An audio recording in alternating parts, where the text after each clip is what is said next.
इसी प्रकार चंद्र से बनने वाला एक योग गजकेसरी योग है कि जिसकी कुंडली में गजकेसरी योग होता है, वो इंसान, अगर हम किसी को बताते हैं कि भाई आपकी कुंडली में गजकेसरी योग है, तो वो इंसान बहुत खुश हो जाता है।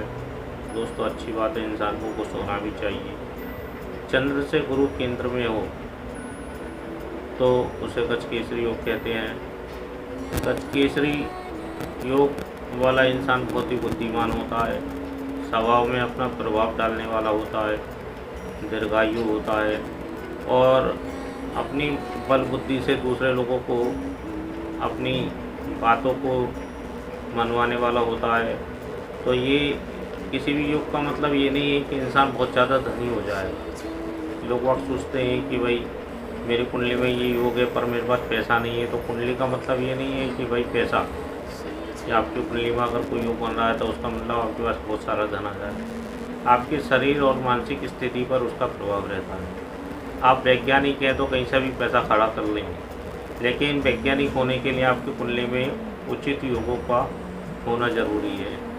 आप इंजीनियर हैं तो आप ये सोचें कि भाई इंजीनियर क्यों हैं, क्योंकि आपकी कुंडली में वैसे योग हैं। योग आपको सफल बनाते हैं और उसके अनुसार धन संचित कैसे करना है वो आपको सोचना है। कोई भी कुंडली आपको धन ला के नहीं है। इसलिए कभी भी ऐसा ना सोचें कि भाई मेरी कुंडली में ये योग बन रहा है तो मेरे पास धन क्यों नहीं। योग बनने से केवल धन नहीं आएगा, उसके लिए कर्म भी आपको करना पड़ेगा। कुंडली खाली आपको मार्गदर्शन देगी, दिशा देगी। कुंडली दिशा देने के लिए, कुंडली आपको धनी बनाने के लिए नहीं है। धनी आपको सोम बनना पड़ेगा। हाँ, ऐसे राजयोग कारक अनेक योग है कि इंसान जन्म लेते के साथ ही करोड़पति बन जाता है।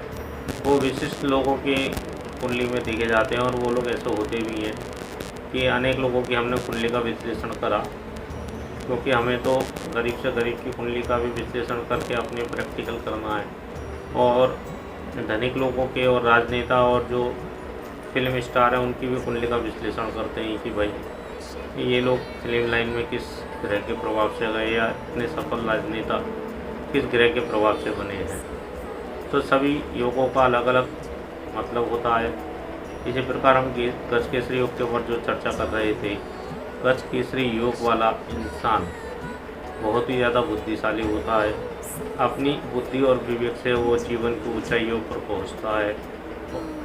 गजकेसरी योग वाले जातक की कुंडली में गुरु से चंद्र केंद्र में होता है, चंद्र से गुरु केंद्र में होता है।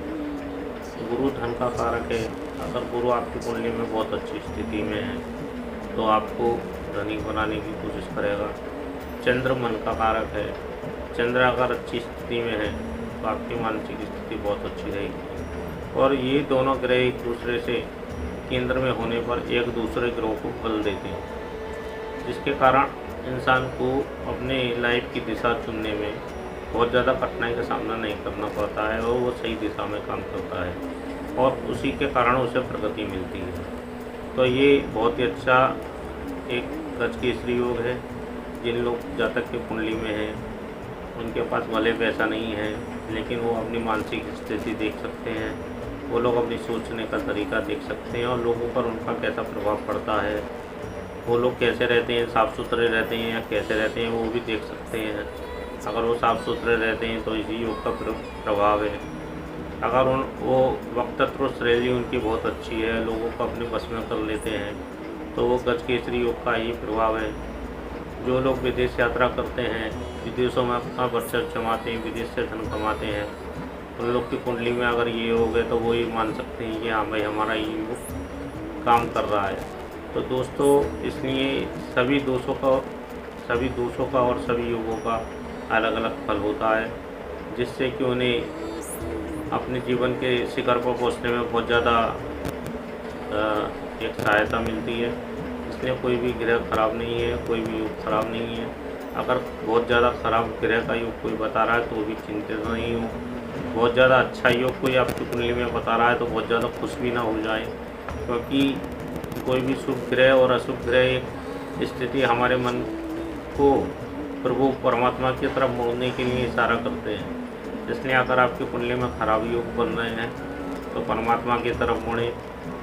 अच्छे योग बन रहे हैं, अच्छी स्थिति में हैं तो दान धर्म का सहारा लें। कुल मिला के अच्छी स्थिति में अगर आप हैं तो भी आपको दान करना है, खराब स्थिति में हैं तो भी दान करना है, जिससे कि आप परमात्मा की तरफ मुड़ सकें, दान धर्म की तरफ मुड़ सकें, और वही आपको कुंडली को मजबूती प्रदान करेगा। इसलिए अगले वीडियो में और भी अन्य विषयों के बारे में चर्चा करेंगे। जय श्री कृष्णा।